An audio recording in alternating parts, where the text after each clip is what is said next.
January 10. Esau marries Ishmael's daughter. Esau knew that his father Isaac had blessed Jacob and sent him to Padan-aram to find a wife, and that he had warned Jacob, "You must not marry a Canaanite woman." He also knew that Jacob had obeyed his parents and gone to Padan-aram. It was now very clear to Esau that his father did not like the local Canaanite women. So Esau visited his uncle Ishmael's family and married one of Ishmael's daughters in addition to the wives he already had. His new wife's name was Mahalath. She was the sister of Nebaioth and the daughter of Ishmael, Abraham's son. Jacob's dream at Bethel. Meanwhile, Jacob left Beersheba and traveled toward Haran. At sundown he arrived at a good place to set up camp and stopped there for the night. Jacob found a stone to rest his head against and lay down to sleep. As he slept, he dreamed of a stairway that reached from the earth up to heaven, and he saw the angels of God going up and down the stairway. At the top of the stairway stood the Lord, and he said, "I am the Lord, the God of your grandfather Abraham, and the God of your father Isaac. The ground you are lying on belongs to you. I am giving it to you and your descendants. Your descendants will be as numerous as the dust of the earth. They will spread out in all directions, to the west and the east, to the north and the south, and all the families of the earth will be blessed through you and your descendants. What's more, I am with you, and I will protect you wherever you go. One day I will bring you back to this land. I will not leave you until I have finished giving you everything I have promised you." Then Jacob awoke from his sleep and said, "Surely the Lord is in this place, and I wasn't even aware of it." But he was also afraid and said, "What an awesome place this is! It is none other than the house of God, the very gateway to heaven." The next morning, Jacob got up very early. He took the stone he had rested his head against, and he set it upright as a memorial pillar. Then he poured olive oil over it. He named that place Bethel, which means house of God, although the name of the nearby village was Luz.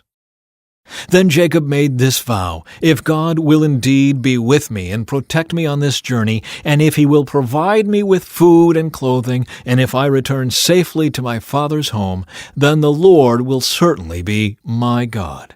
And this memorial pillar I have set up will become a place for worshiping God, and I will present to God a tenth of everything he gives me." Jacob arrives at Padan-aram.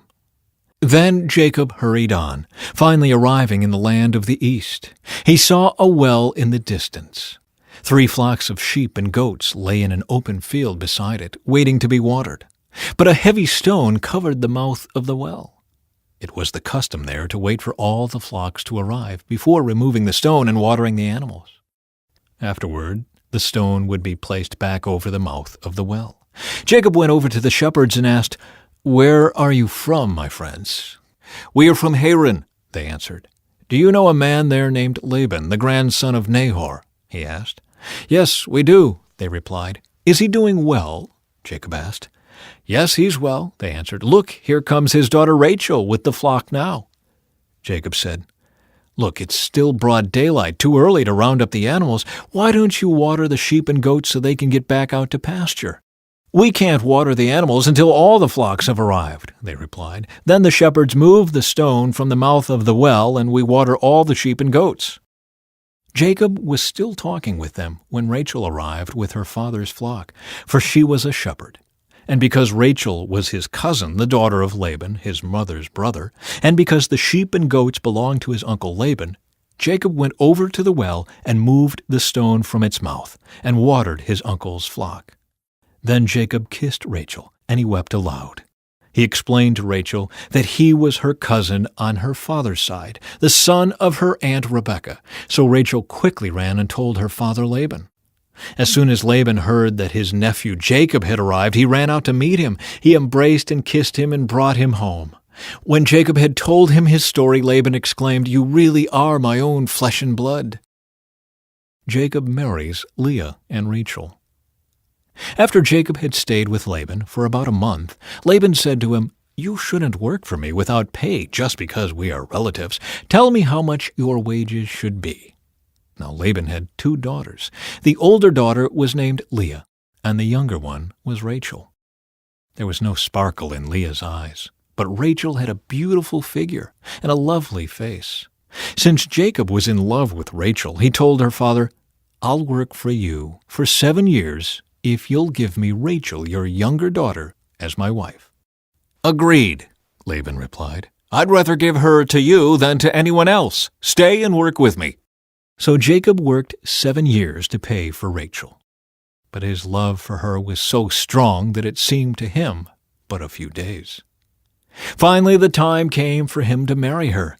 "I have fulfilled my agreement," Jacob said to Laban. "Now give me my wife so I can marry her." So Laban invited everyone in the neighborhood and prepared a wedding feast. But that night, when it was dark, Laban took Leah to Jacob, and he slept with her. Laban had given Leah a servant, Zilpah, to be her maid. But when Jacob woke up in the morning, it was Leah. "What have you done to me?" Jacob raged at Laban. "I worked 7 years for Rachel. Why have you tricked me?" "It's not our custom here to marry off a younger daughter ahead of the firstborn," Laban replied. "But wait until the bridal week is over. Then we'll give you Rachel too, provided you promise to work another 7 years for me." So Jacob agreed to work 7 more years. A week after Jacob had married Leah, Laban gave him Rachel too.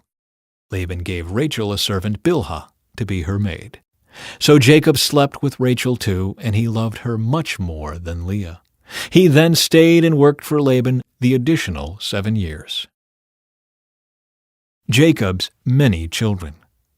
When the Lord saw that Leah was unloved, he enabled her to have children, but Rachel could not conceive. So Leah became pregnant and gave birth to a son. She named him Reuben, for she said, "The Lord has noticed my misery, and now my husband will love me." She soon became pregnant again and gave birth to another son. She named him Simeon, for she said, "The Lord heard that I was unloved and has given me another son." Then she became pregnant a 3rd time and gave birth to another son. She named him Levi, for she said, "Surely this time my husband will feel affection for me, since I have given him 3 sons." Once again, Leah became pregnant and gave birth to another son. She named him Judah, for she said, "Now I will praise the Lord." And then she stopped having children. When Rachel saw that she wasn't having any children for Jacob, she became jealous of her sister. She pleaded with Jacob, "Give me children or I'll die." Then Jacob became furious with Rachel. "Am I God?" he asked. "He's the one who has kept you from having children." Then Rachel told him, "Take my maid Bilhah and sleep with her. She will bear children for me, and through her I can have a family too." So Rachel gave her servant Bilhah to Jacob as a wife, and he slept with her. Bilhah became pregnant and presented him with a son. Rachel named him Dan, for she said, "God has vindicated me. He has heard my request and given me a son." Then Bilhah became pregnant again and gave Jacob a 2nd son. Rachel named him Naphtali, for she said, "I have struggled hard with my sister, and I'm winning." Meanwhile, Leah realized that she wasn't getting pregnant anymore, so she took her servant Zilpah and gave her to Jacob as a wife. Soon Zilpah presented him with a son. Leah named him Gad, for she said, "How fortunate I am." Then Zilpah gave Jacob a 2nd son, and Leah named him Asher, for she said, "What joy is mine! Now the other women will celebrate with me." One day during the wheat harvest, Reuben found some mandrakes growing in a field and brought them to his mother Leah. Rachel begged Leah, "Please give me some of your son's mandrakes." But Leah angrily replied, "Wasn't it enough that you stole my husband? Now will you steal my son's mandrakes too?" Rachel answered, "I will let Jacob sleep with you tonight if you give me some of the mandrakes." So that evening, as Jacob was coming home from the fields, Leah went out to meet him. "You must come and sleep with me tonight," she said. "I have paid for you with some mandrakes that my son found." So that night he slept with Leah. And God answered Leah's prayers. She became pregnant again and gave birth to a 5th son for Jacob. She named him Issachar, for she said, "God has rewarded me for giving my servant to my husband as a wife." Then Leah became pregnant again and gave birth to a sixth son for Jacob. She named him Zebulun, for she said, God has given me a good reward. Now my husband will treat me with respect, for I have given him 6 sons. Later she gave birth to a daughter and named her Dinah. Then God remembered Rachel's plight and answered her prayers by enabling her to have children. She became pregnant and gave birth to a son. God has removed my disgrace, she said, and she named him Joseph. For she said, May the Lord add yet another son to my family.